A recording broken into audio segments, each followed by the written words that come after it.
Welcome to another episode of the BS Podcast, the show that looks at how behavioural change insights are being applied in the wild. Episodes feature renowned behavioural experts across industries and organisations, from management and marketing to policy and public health, and more. Let's dive in and see what all the BS is about. Here's your host from The Behaviourist, Nick Hobson.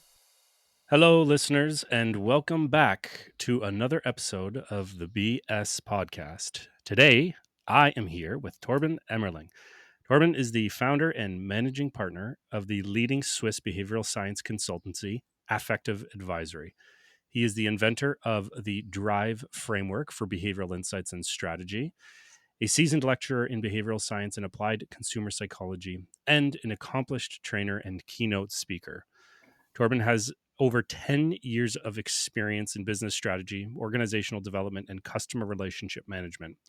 Over the past 3 years, he has been working with leading private and public organizations on implementing behavioral science insights and strategy, ethics, risk and compliance, marketing, communication, and public policy all around the world. Torben holds an executive master in behavioral science from the London School of Economics and a master in international business from the University of St. Andrews. He currently lives and works in Zurich and enjoys traveling the world for both work and pleasure. Torben, welcome to the show. Hi, Nick. Thank you. It's a pleasure to be here. Very excited. We've chatted a few times now over the past couple months or so. So we've gotten to know each other a little bit, I'd say, and I think you'd agree with me. We're rather like-minded guys in our personalities and style and how we view various things, including the work that we do in behavioral science.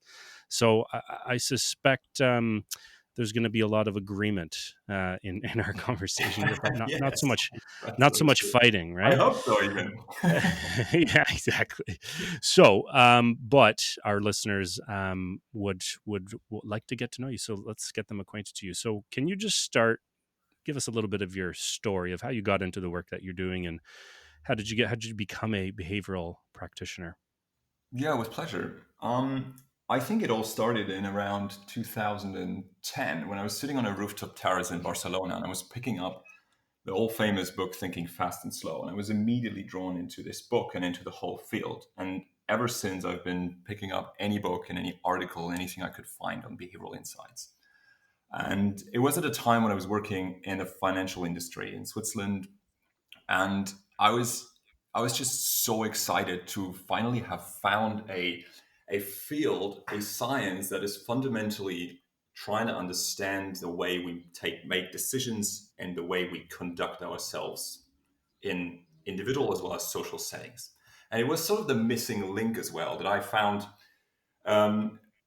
that I missed during my studies during my undergrad in economics. This famous idea of the all rational homo economicus was great for modeling reasons, but it never really stood the test, and it never really made sense as it's never really a perfect picture of reality. And so this behavioral science field and all the research that has been done prior to 2010 and thereafter was so inspiring because it immediately opened up a new window to understand this homo economicus better and actually more was more appropriate, was more right. Mm-hmm. And so I was going back to my job and I was picking up the learnings and the insights from the stuff I was reading, and I was researching myself.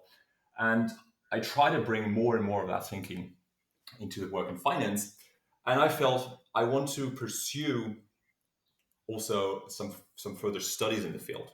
I want to make sure to also equip myself with a proper understanding of the models, tools, techniques. And that's when I found out about the opportunity to do the executive master's degree at the LSE, which I completed in 2016. And that gave me sort of all the necessary tools and equipment to set up my own advisory firm in 17 then, which has been the ultimate result of that journey and has been probably one of the best experiences and decisions I've taken in my life, at least, certainly on the professional side of things. And that's Affective Advisory, yes? That's correct. Yes, we started in 2017. and we set out to bring behavioral insights into strategy. And for us, it was most important to take all of these fascinating insights that I've talked about before and combine them with models and tools so that they can be picked up and used in the practice, in the field, in reality. And that's when we started working on what is today the D.R.I.V.E framework and all the tools that go with it, as well as a couple of other mnemonics and principles that we work with today. Good. And how have you guys grown? Did you start it as a solopreneur, or did you come in as a co-founding team? And how big are you nowadays? Because I know you're looking, right, to grow right now. Yeah, that's actually, we're hiring at the moment, and we're really happy to grow, especially in times like these. Mm-hmm. I started off as a solo entrepreneur, but that only was sort of myself here in Switzerland. I was really lucky to have a group of friends and experts around me that sort of founded this in an ideological way together. So from the very beginning, we have been 5 people that I've been working very closely with. All of them are good friends. All of them are good colleagues. All of them have supported me on all the projects we did over the past 3 years. And I would consider us as a hybrid team. I would say we bring different experiences, different expertise to all the projects that we're doing. All of them have a solid and professional qualification in behavioral science, and all of our team members have, or the senior team members and advisors on our team have a minimum of 10 years business experience, being it in marketing, be it in public policy, being it in finance. And so this team of the 5 core members, the 5 seasoned advisors, is now extended. We're hiring locally here in Zurich. We're also thinking about opening another office in Europe, and we're trying to sort of bring the spirit of a global team of experts and embed it into a local setup here as well. Mm-hmm. So is it, if I heard you correctly there, and I don't think we've actually talked about this, so this is a first time question. You're the senior advisors on the team, including yourself, they all have this very professional accreditation or training in behavioral science of some kind, but then on top of that, they'll have their functional expertise. So is it that they get deployed on certain engagements or projects, like if it's a marketing specific or a policy specific, and then you put them in those roles to make it work, and you sort of juggle it that way? Is that how you do things? Yes, exactly. So I think fundamentally we want to bring the expertise that's needed to our clients. So I'm not a big believer of bringing many people into a project if they're not really needed in that project. So for it's to the best benefit of our customers and everybody we work with if we bring them what they need and sort of equip them best with all the with what they don't have in house, simply put. And in this way, if it's a marketing and communication project, we have one colleague on the team that is an absolute expert in this. He's been heading a digital brand agency for 10 years, and he's obviously the go-to person to come on to the team for that specific project. Likewise, I have a good colleague and dear friend who's an absolute expert in public policy. She has been working in this field for many years, and she also has a behavioral science master's degree. And so she's obviously the person to bring on the team if we're asked to provide behavioral insights for public policy. Mm-hmm. Mm-hmm. Cool. So going back to, what was there, a rooftop in Barcelona, you said? Yes, that was the original. Okay. It's a very nice job. Sounds It's good sounds framing nice. to kick things off Yeah. with behavioral science. Yeah, exactly. So let's go back to that rooftop. I'm assuming there's a drink in hand, but let's say the book you pick up is not Danny Kahneman's Thinking Fast and Slow, and it's maybe a more traditional neoclassical take of economic theory. Do you, and this is just a thought experiment, I suppose, in the years that we're then going to pass from 2010 onward and into 2015 and 2017 to now, were you just ready to take on behavioral science? Like, did you have a penchant for it beforehand, and like it just so happened that you stumbled across Thinking Fast and Slow on a rooftop in Barcelona? But if it weren't that, then it would have been a basement in Zurich picking up Nudge or whatever it may be. Do you just have a preparedness for this stuff, you think? Well, that's an interesting question. It's probably also not possible to answer this in hindsight in the perfect Yeah. way, I would Yeah. say. So, with that caveat, I would say I always had an interest in sort of understanding complex things and trying to put them into as simple models and frameworks and in simpler ways to convey them to other people. And so this behavioral science thing was from the very beginning a very, very intriguing field because it took on some of the most important challenges and sort of the most interesting things, namely our behavior, the way we make decisions, and try to model this in a way and try to experiment with what people do when they're confronted with certain contexts. And so I think, yes, there was always this interest in what I learned behavioral science is ultimately. And on the other hand, I I think it was a bit of an organized search I was on when I picked up Thinking Fast and Slow as my first book in this field, because I felt I was always on this look for something that explained the real world a bit better than the traditional economic models of rational man. Mm-hmm. So it was just the occasion to be in Barcelona and have that nice surrounding frame to pick up that book as well. Yeah. Context matters after all, right? Exactly right. So, first of all, a little side comment. I love when I mean, everyone I interview on this, if I ask these ridiculous, zany questions like that, they're always like, oh, full disclaimer, or like, well, there's no data. This is pure speculation. So, like, I just love interviewing scientists and people who have like a scientific bent because there's always this like, why are you asking me that stupid question? I'm going to try my best to answer it, but it's totally speculative. So, thank you for adding that disclaimer. And the other point that I find interesting is just as an individual differences in personality researcher myself, I'm intrigued and I'm curious that, there's something about you, there's something about your personality, which when you picked up Thinking Fast and Slow or any other book thereafter, it sort of just, it struck a chord with you right away. And you had this like aha moment, I'm assuming.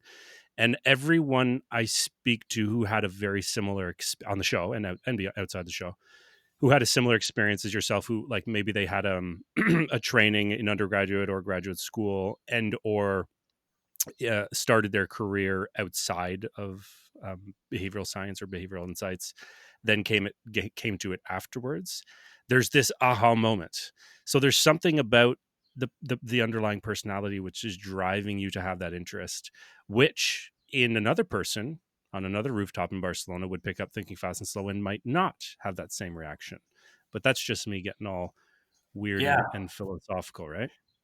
Yeah, and I think it was just also the right time. We shouldn't forget that there's always a time that's right. And Mm. it was just this magical coincidence of picking up the right thing at the right time. And it took me 7 years to start the firm, but I always had this drive to sort of pursue an entrepreneurial career one day. And of course, I wasn't aware of the fact that I end up running an own behavioral science consultancy 7 years later when I started reading this magical book, which I, by the way, think is still one of my absolute favorite book of all times. It's Hmm. just so good because it's great for the beginners, great for the person that picks it up for the first time to read what behavioral science is about, and it's also great for the seasoned practitioners to pick it up. And I still continue using this book and going back to the book for examples, for ideas, for concepts, because I think there's no one who writes as beautifully as Kahneman about these very complex things. But that's just Hmm. a side note. And I think this entrepreneurial spirit paired with this massively interesting field and everything I learned and picked up over the 7 years after, and this wonderful network of friends and colleagues I was able to make during my grad school in London, during all the professional times I had in Zurich and London. This sort of brought everything together and then ultimately resulted in in me going into the office of the bank CEO and says, I'm handing in my notice to do nothing else and being completely independent and starting my own firm. And as I Hmm. said, 3 years later, this has been probably the best decision I've taken. Hmm. And to continue on that on this thread of, you have this entrepreneurial drive. I've spoken to some other folks who had a very similar experience, as I said, but were working for their current organization, say in finance, like yourself, or marketing, or whatever it may be, and then making an attempt to bring behavioral insights or behavioral science to that organization as opposed to going independent. I, like you, also did the independent route, the entrepreneurial route. So I know that, and I had a very brief stint where I made an attempt to bring it to a big organization, and I just quickly got early signs to suggest that it was a nightmare. But I'm curious, would, again, hindsight as a question, was there any thought back then to bring it to your your current employer, or in finance? Yeah, I actually did. Just after grad school and being back in Switzerland. Um, I was responsible for a behavioral risk profiling project inside the bank, and we did this Mm, with a now a good colleague and behavioral finance expert based in London. And I was actually responsible for bringing this into the organization for doing this. I'm still very, very grateful for this experience, and I think the bank was was doing great stuff in this project and way ahead of the curve of many other financial institutions at that time. However, I think it was my own drive to do my own thing. I had this clear idea what effective advisory should look like, what it should feel like, what it should be for employees, for clients. Um, the whole the whole experience of that brand, of that organization, was there in my mind, and I was just waiting for an opportunity to bring it onto the market. And I sort of felt it was the right time to do in 17. And mm, yeah, again, in hindsight, I think it was always a bit crazy. You're leaving a very, very comfortable environment, good salary, good pension, um, also good social status, to be honest, at mhm, least back then, for sure. And I always felt I want to do this, and I want to be running my own firm, and I want to do applied behavioral science. mhm, And mhm. I'm an absolute believer of, if you follow this passion, if you've got this idea, you should try it. And yeah, I was lucky enough to have that opportunity to try it. Yeah, yeah, myself as well, and what's also good, and makes me feel optimistic, is that I see there's now more opportunity for people to do that within organizations as well, because going out on your own is risky, right? As you said. Yes. And Yeah. it's not for, I mean, it's not for everyone. There's, of course, there's people out there who are interested in behavioral science who are like absolutely not. I'm not going to go out on my own. I'd much rather. And I know friends and colleagues and partners who are in those organizations. But what's really good is that there's this, they can still have that, I think the term is the intrapreneurial drive, so they can bring that type of thinking applied to behavioral science within the organization. And 5 years ago, most certainly 10 years ago, there was not that appetite. There was not the infrastructure. There was not the budget, the mandate. Now there is. So you can, we not only can we do the work we do for our customers and clients externally, but if you are in an internal position as a behavioral scientist, and a lot of our colleagues are, then you can do great work as well. You can be like the soldiers on the inside doing the Right. dirty work of behavioral science. Yes, and also personally, I really value the diversity of doing different projects in different areas with different clients, because that gives me this flexibility to learn and adapt in different environments, and also bring this insight I learned, for example, in a public policy project, back into an ethics, risk, and compliance project for a private organization, and the same way the other way around. So I just think it's for me personally, it's the most exciting thing, and also what's, thinking of my clients and our clients, the most important thing, to be diverse and experienced in many different areas. Yeah, that diversity one is interesting. I know Jason Collins, who was on the show a couple weeks ago, and stay tuned, folks. The episode's coming out shortly. He wrote a piece, or maybe it was in the 2020, like what's coming up for 2020 in behavioral insights, and it was published in the behavioralscientist.org uh, online magazine, where he said our field and others related are suffering from a diversity problem, which is interesting because that's like one of our, I know on the organization and employee side, like that's one of the, you know, offerings we have, and the work we do is on, like, you know, D&I, diversity and inclusion work. And yet and I believe Jason when he says this, that we're all sort of cut from the same cloth, it seems.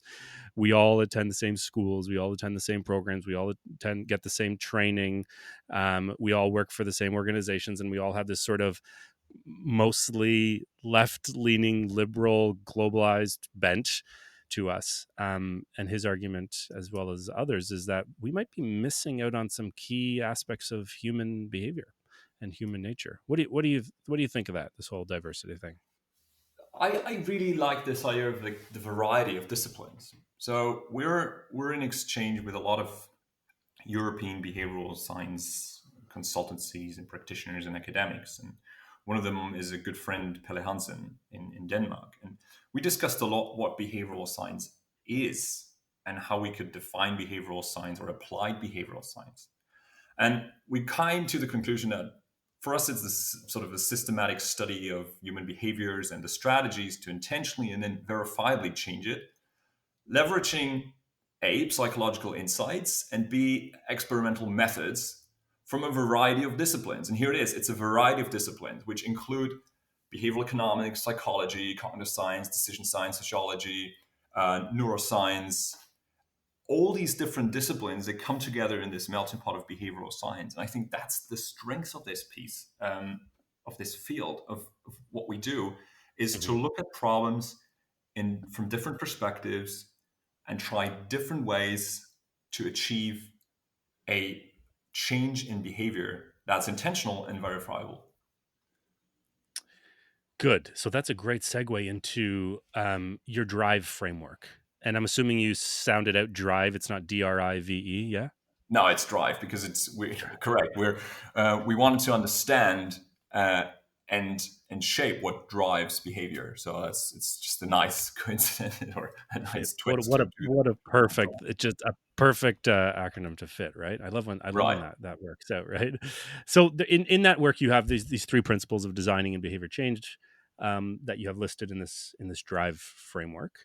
I like it. Yes. I must say, I really like what you've done with it. And as I read them, my mind goes, okay, yes, that's sort of true. That's but is it true elsewhere? Do we all see that as true? So as I read them, I sort of pit them against these other assumptions that I see in practice and also in academic research. And when I do that, I see your principles, these three truths of behavioral science, if you will, that they might not necessarily be held as true in other areas. So I'm curious how you and me, as somebody who sort of believes these principles as well, how we actually square that circle and reconcile those differences. So let's, if we can, at least we'll touch on the first, or maybe the first two. So your first is human behavior is context dependent. I think that's become a bit of a mantra for behavioral practitioners as of late, and Right. I like that. I think it's important, but as somebody coming from the traditions of theoretical social psychology and to some extent even evolutionary psychology, a lot of claims in the work from those people in those fields say that our various phenomena like social, cognitive, perceptual states, behavioral, are in fact universal and context independent. So what do we practitioners say about that when we read something or we come across a theory that says this thing, this behavior, this state is present in all humans at all times, regardless of the environment? I think it's true. There are some things that are sort of inherently coded that we're born with, But there are a lot of things that are actually shaping how we behave in a situation and shape it in different ways in different situations. And why we came with these truths is because we positioned drive to be a framework for practitioners, a simple way, a sort of a simple model. And when I say simple model, I mean something that is not reality. It's of course it's imperfect because it's simplifying, and that's the strength of it. Um, but it's granular enough to help practitioners, everybody applying the framework, ideally with the help of professional experts, to understand and map out reality a little better. And when I say this, I mean, for example, that this idea of personas that you still come across in mainly marketing and communication and practices, that people are John Doe, 38, two kids, drives a nice car, has a house, is stressed because he's working too much, and he should take more time off. And when John comes into a pharmacy, he's not willing to hear about the new product that is on sale today and that might help him to feel more relaxed when he's working. I don't really believe that. I think there is a John, and this person, he has a personality and a characteristic. But if John comes into this pharmacy and John has had a relaxing break with a colleague before, he's had a coffee and a good chat, and he's got some time to take a walk. He wants to pick up this little soap that he always gets in this pharmacy. He walks in, and then there's a sales staff saying, "Hey, we've just introducing this new product. It's life-changing, and it's actually really interesting for you. Do you have a minute?" Sure, he's going to take that minute and going to listen to that if it's something that's really relevant to him. However, in the other situation, John is late to work. He's got two sick kids on the back of his car. One desperately needs this medicine from this pharmacy, and John just rushes into the pharmacy. He's already late to work and to drop the kids at school. And then this nice person approaches him and says, "Hey, do you have 5 minutes? Can I tell you about this wonderful new product?" For sure, the same John is not willing to listen to this product at this moment. So the point I'm trying to make with this is to say, in many, many situations, we are who we are, but the context is absolutely shaping how we think, perceive, make decisions. And we need to account for that, and we need to sort of create this context and this environment to help people make better decisions. Mm-hmm. It reminds me of research on what's called the fundamental attribution error. Yes. And right.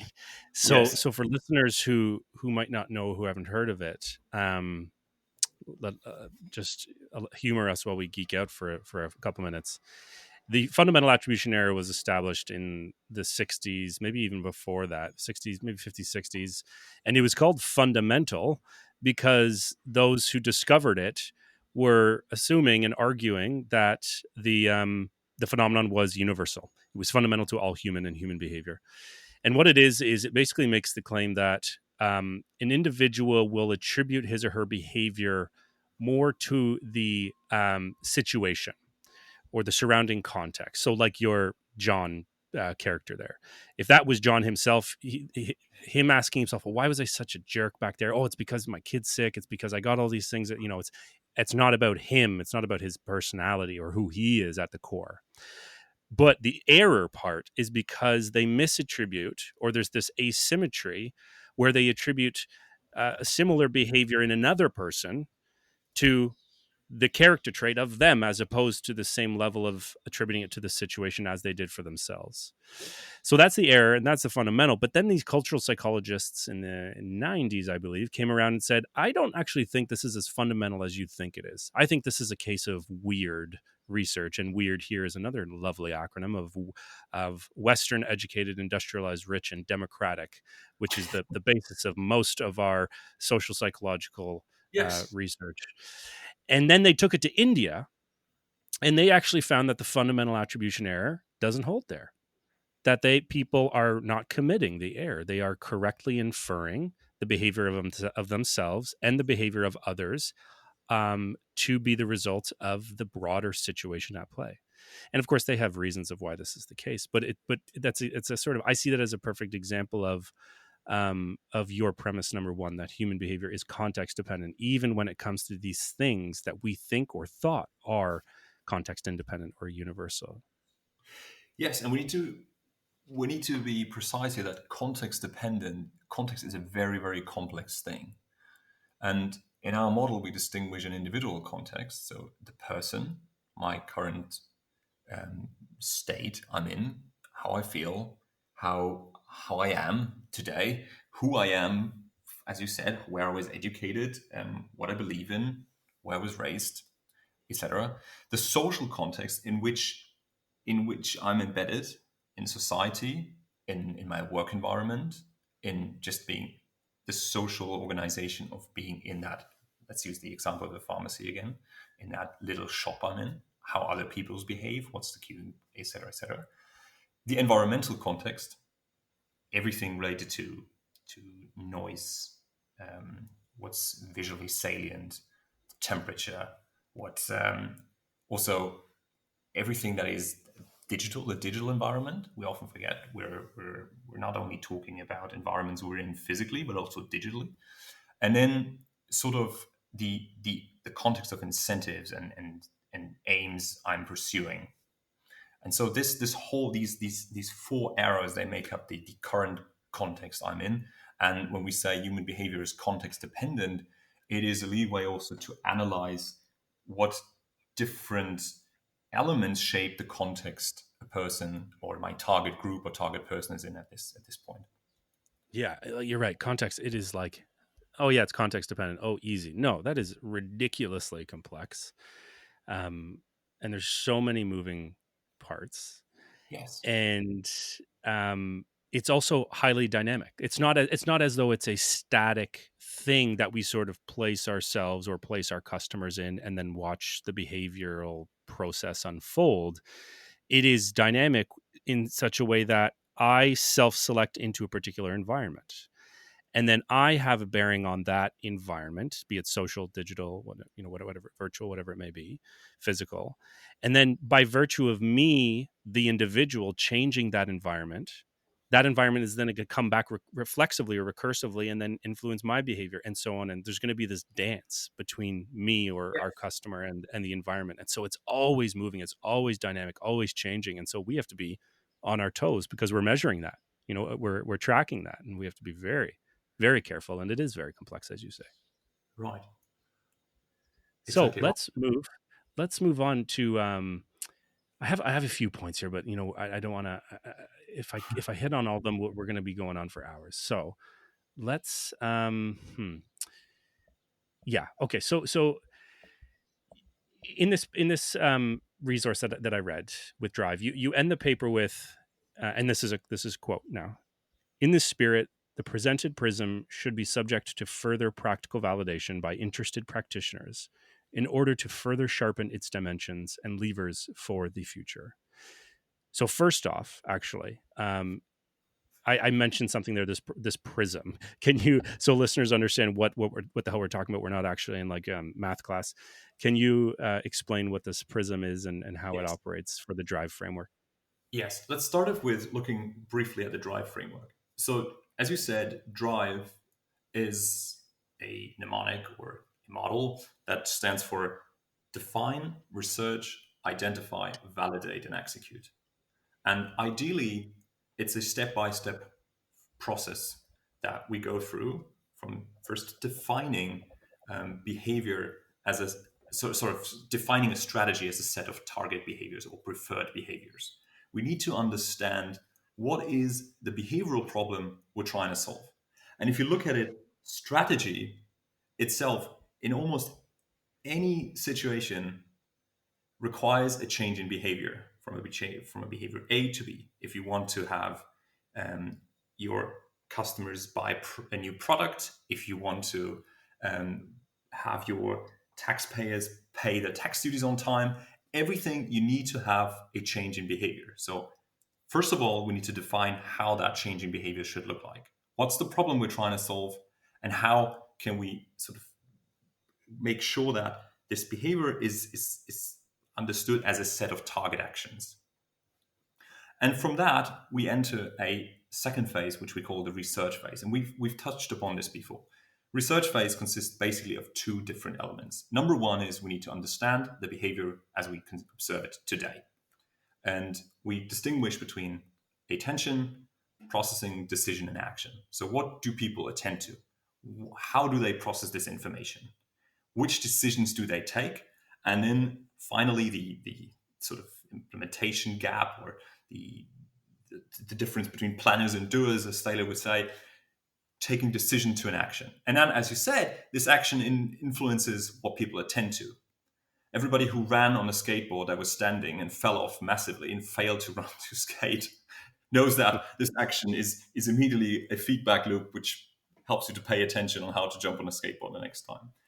And that behavior is embedded in this contextual mass that we discussed before, and this individual, social, environmental, and incentive system that makes up this context.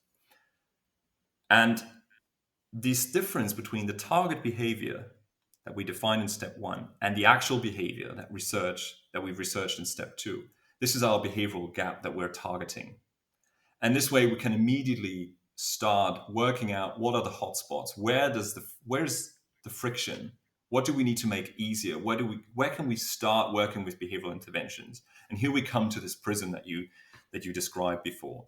In the identify step, the third step, we've developed this, what we call the prism, which is a three-dimensional element we use as a taxonomy to make sense of this vast amount of tools that are out there. For example, just a quick side note, if you look at toolkits such as Mindspace or Nudge, as Sunstein and Thaler have outlined in their book 2008, these are wonderful tools. Messengers are a great tool to work with, but they're not necessarily a behavioral intervention. Mm-hmm. Creating a behavioral intervention requires a process, and the toolkit and the way you apply these tools, this is what I refer to in the conclusion of that little article, is that we need to start understanding better where does which tool work best and what contextual elements are required to apply this tool in the best way. And so this prism is our way to identify the best behavioral intervention. And we essentially distinguish three different dimensions. The first is what we would say the tool dimension, or the behavioral dimension. And we have things as triggers, motivators, capability, and feedback. So we look at interventions that are clustered around these four elements. And for example, a trigger can be a specific salient norm, a messenger, something that primes people to behave in a certain way. Mm-hmm. Capabilities are aids for people to understand complex mappings. Motivations, commitment devices, incentives, playing to people's ego. And then lastly, feedback, ways to make it easier for people to, for example, map the process by chunking, etc. Mm-hmm. So these four elements. And on the second dimension, we distinguish, do these four, the triggers, motivators, capability, and feedback, do they now register more in a conscious or in a subconscious system? You can use the system 1 and 2 distinction here as well. And then the third dimension is basically, do we need to add something or can we remove something? And here's a wonderful thing. I think we've discussed this before as well in a call prior to this today. We have this tendency to always add new things. We have a problem, and especially in business, people want to have very complex new solutions, shiny new solutions, because they feel they have a very complex problem. In most of the cases, it's making things simpler. That's the most powerful answer to complex solutions, because they are already complex. So why do we add additional complexity? Mm-hmm. Not just remove things, remove blockers, lower the tension and the friction that people are experiencing to help them make better decisions and behave in a certain way. That's sort of this identification prism that we've built. 3 dimensions to cluster and better understand what behavioral intervention works in which way and can apply it in which context. And then step 4 would be the validation of that and the execution on scale in step 5. Lovely. Thank you for that explanation. And it's really quite something. So I will be sure to link to it so that people, it's really helpful to see, of course we're talking here, but it's really helpful to see it visualized as well. So I'll be sure Yeah, to I'm link sorry. to the site. It might be harder to follow than to see it. And I'm sure people are like in their heads, like playing around with like a prism, like, have to like turn shapes around and stuff like that. So they might be doing that as you went I through your hope it's explanation. actually much more straightforward if you can see it. Yeah. It was good. It was well done. So now that we have an understanding of what this 4x2x2 prism is, this sort of 3-dimensional prism, I'm gonna go back to this quote that you end the paper with. In the spirit, the presented prism should be subject to further practical validation by interested practitioners in order to further sharpen its dimensions and levers for the future. So one, you're saying it needs to be refined. There needs to be iterations. It can improve. It can be made better. It's very meta in the sense that it's scientific. It's taking the empiricism approach to data and observation, which I love, of course. But what I find really striking and what I find interesting is that it's a very different sort of take than you see from most of your classic consultancy and agencies out of the box approaches that they use. So for instance, I can't imagine McKinsey coming out with their main framework or approach and then ending their resource or paper with saying this can be made better, this can be made, this can be refined. But we do that as behavioral practitioners because we have to have, that's what I like to, I can't remember who said this recently, but we have to have this epistemic or this knowledge humility as we go to market and as we have conversations with partners and possible clients. We have to say this, we are scientists and we eat our dog food. We come up with frameworks and approaches, and even us, we can improve upon them because we take the empirical approach.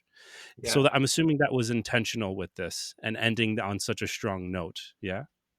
Yeah, absolutely. Because of course we've spent hours and hours and hours and nights and nights and nights on this, and we are pretty sure that this is a good way to capture the complexity and still have a workable framework that practitioners can use, and even the most rushed business people can understand in no time.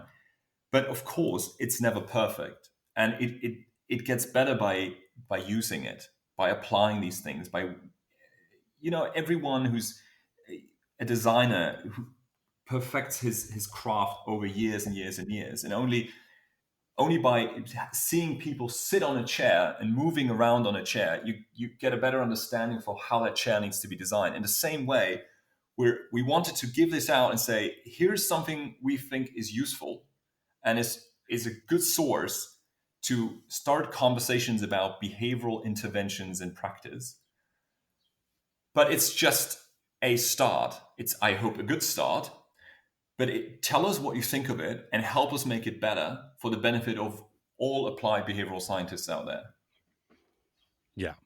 Just don't change the DRIVE acronym, though. No. Make sure whatever we do, it has to stick with D.R.I.V.E. Yeah, of course. And that's also why it's a protected trademark. And we use this, and there's a lot of proprietary stuff in there, of course, as well. But the very basic understanding of saying, hey, here's a 5-step framework we think is the best way to think about behavioral science and practice. And here's how we would go about it with you, or even without us, you alone. Tell us what you think and help us make this tool better. We can all benefit from it. So it's exactly what you said there. We can all benefit from it. It's like rising the tide will bring all boats up. So it's a very ecosystem approach to consultancy, which is a new way of working, and it's, you're very open. It's sort of like open. It's like, here's how we do it. It's not trade secret. It's there for people to see and to test out and to have conversations and to collaborate and to ultimately improve to improve the effectiveness of the work we do. So I really like it, I must say. And I will, as I said, I will link to it so that people can check it out, and check out more of the resources that you guys have available on the website. Last question for you, if you don't mind. Of course. I think you know what might be coming. So the BBB, the Big Behavioral Brainstorm, question I ask all guests at the end of each episode. Lots of problems in our world today, and I think a lot of them can stand to benefit from a behavioral or a psychological intervention, maybe even using the D.R.I.V.E framework. But if you had to choose one and only one problem, which one would you say could stand to benefit the most? If you give me just a little bit of slack here, then I would like to name 3 areas. My first area concerns the application of behavioral insights in public policy. And in this field, for me, the most important and pressing challenge is climate change. I believe climate change is really the most global and most important challenge for us here. Moreover, I think our field has a lot of great insights and tools to support the fight against climate change and the support of more pro-environmentally friendly behaviors. There are a lot of simple yet so powerful strategies in behavioral science. Just think of the tools like defaults and framings, for example, that we could use to help stimulate a mindset change, and with this, fight climate change and save potentially 1 million lives in the future. My second area concerns the application of behavioral science in business, or behavioral science in boardrooms, as we say. Here, I'm totally convinced that it's time to place behavioral insights at the center of strategy. I said, and we discussed before, that strategy always requires a shift in behavior. And so the science that is essentially all about changing behavior must enter these strategic conversations. This would help to improve the decision making of managers and teams on board level or project management level. We will, for example, bring an article on this shortly. It would also help to understand the internal processes and developments on an employee level better. And finally, I think it would help us a lot, and probably most importantly, to help understand our customers better and to develop better strategies to approach them more successfully. I really see so much potential in this, and I would like to encourage everybody who sees the same potential and the same competitive advantage in behavioral science for business and strategy to call us or email us and have a conversation with us. We've got 1 million ideas and would like to collaborate on this topic. And in my third area and last area takes a bit of an internal perspective and concerns the field of behavioral science itself. This field has massively grown in the past and has, not least to the many great and popular publications, attracted a lot of interest, and many people have been drawn into this field. Simply put, we could say that the first 40 years were all about the creation of a science, the birth of the field that calls itself behavioral science today. And then following the same simplification, the past 10 years from 2010 onwards, we could say it was all about the establishment of the science in academia and public policy, and latest even in business. And now I think it is time we enter an area of professionalization and qualification of the science. And with this, I mean, it's time that we establish a common understanding what behavioral science is, and even who may call himself or herself a qualified applied behavioral scientist. And I don't have all the answers to this yet, and I don't know yet how we do this, but I do believe we need to aim for a little more than just reading 3 books to call yourself a behavioral scientist. Something I've actually observed a lot of times in the past, and many people that have called themselves behavioral scientists after reading Nudge. Even big organizations have people in their ranks that call themselves behavioral scientists after they read Thinking Fast and Slow on Nudge and other books like that. And please don't get me wrong, I think this is great. It is exactly how I started, and it's exactly how I call myself a behavioral science enthusiast. But I and many, many other people have then added intensive years of academic qualification, many years of reading and experimenting, and in my case now, 3 years of successfully managing projects in the field. And so I think it is time now to establish something like a professional body that safeguards the technically and ethically sound application and the academic foundation, maybe even, of behavioral science in the field. Something that provides a kind of quality kite mark for applied behavioral scientists with a proven track record. And I am very, very happy that a couple of like-minded people and colleagues from both practice and academia came together to create such a pro-social and non-commercial platform for qualified behavioral scientists. And I don't want to jump the gun, and there will be news on this shortly, but I can say, and I'm extremely excited about this, and I'm also a little proud about this, that we'll hopefully get an opportunity to qualify and distinguish ourselves as qualified behavioral science practitioners in the future. Because this will be for the benefit of the science, and it will also be for the benefit of all the future generations to come and to call themselves behavioral. Here. Well, the this professional and ethically correct body or association is certainly intriguing. So I think a lot of people will be paying close attention to what happens there. But Torben, thank you so much. This has been great, as all of our conversations always are. Thank you for coming on. Really appreciate Thank you so your time. much for having me. It was a pleasure to talk to you. Thanks very much.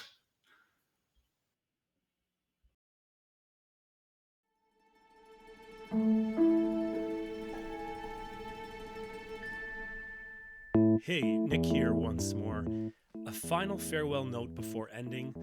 All the show notes, links to papers, resources, and materials mentioned in the episode can be found on the BS podcast page of The Behaviorist, where you can find all episodes and lots of other interesting, easy-to-apply, sciencey stuff. Just go to www.behaviorist.biz/BS podcast. Why should you? Because 1, you're a part of a digital-wide social proof exercise. 2, you're helping combat the negativity bias in the form of positive reviews. And 3, it's a little pre-commitment for your habitual podcast listening. A little investment to keep you coming back for more BS. I mean, how much more behavioral can you get? Thanks again for listening. Until next time, remember, keep your facts ugly and your hypotheses beautiful.